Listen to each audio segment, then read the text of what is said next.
Ladies and gentlemen, Mr. Cropper here, addressing now Mr. Dospook, D-O-S-P-O-O-K. He puts a video up called Mr. Cropper's Most Bestest Society.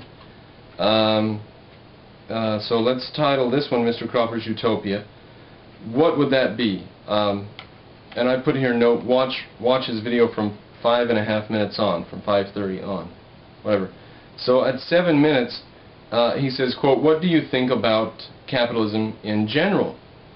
Now, up to this point, he's talked about unions and working safety conditions, and do I think that having heating and lighting in our buildings is just crap?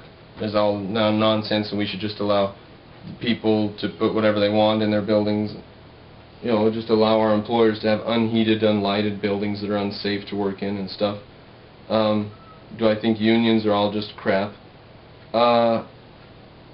And he says, do I think power should move towards those who invent things?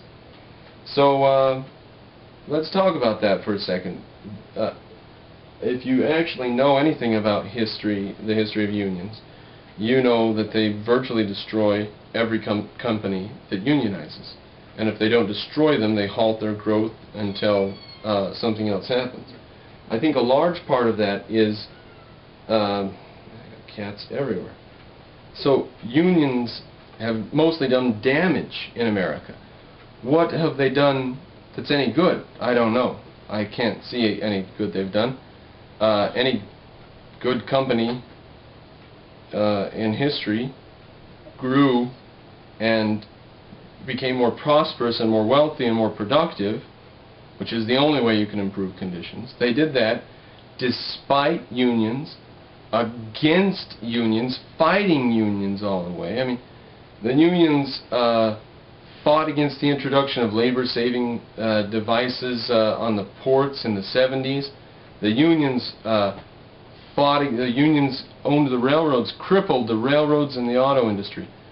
The unions crippled the railroad industry. In the 1970s, you had cabooses on the back of trains, and you had brakemen still riding the trains long after brakemen were needed. But they had union protected jobs, they still got pay, they still rode the train, they had benefits, they just weren't productive, they didn't get anything, but they were protected by the union so that the company can't do things like eliminate their jobs when there's progress in how trains slow down. That's what the unions are protecting. After they did away with cabooses, they had electronic devices. They could tell if the back of the train had been lost or whatever. The caboose men continued to ride the train and get paid because they had union protected jobs. The same thing goes with the Teachers Association today.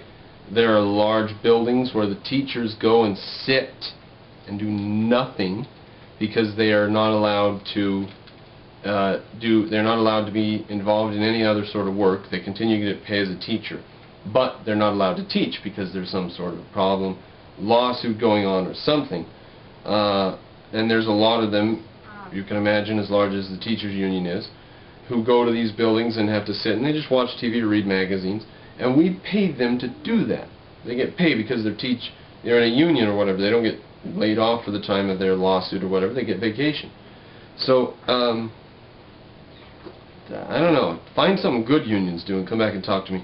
Some politicians used to say, I won't cross the union, I won't cross a picket line, right or wrong, I'm on the side of the unions, the workers. I'll never be on the side of the company. That is some of the most disgusting attitude we've ever had, and it's destroyed many a company and made Americans how much more poverty-stricken than we would have been. I don't know. I just don't know. Destroyed some of our large car companies. Look, we owned the car making world's car. Nobody made vehicles except the United States. I mean, there were other countries that made vehicles, but all vehicles were crap. The United States was the leader in technology, and you either made a vehicle like they make in America, or you didn't make vehicles. So all vehicles in the 50s, 40s, 30s, 20s, America. What happens in the 60s and 70s? Our companies tied down by stupid antitrust laws and unions and other crap legislation, our companies were crippled and just didn't fight. They didn't fight. Chrysler virtually went bankrupt. Would have without a government loan, which shouldn't have been granted. So anyways, what do I think of loans, or what do I think of capitalism? I think if you got all the stupid government intervention out of the way, it'd be a fine thing. I think it's a fine thing already.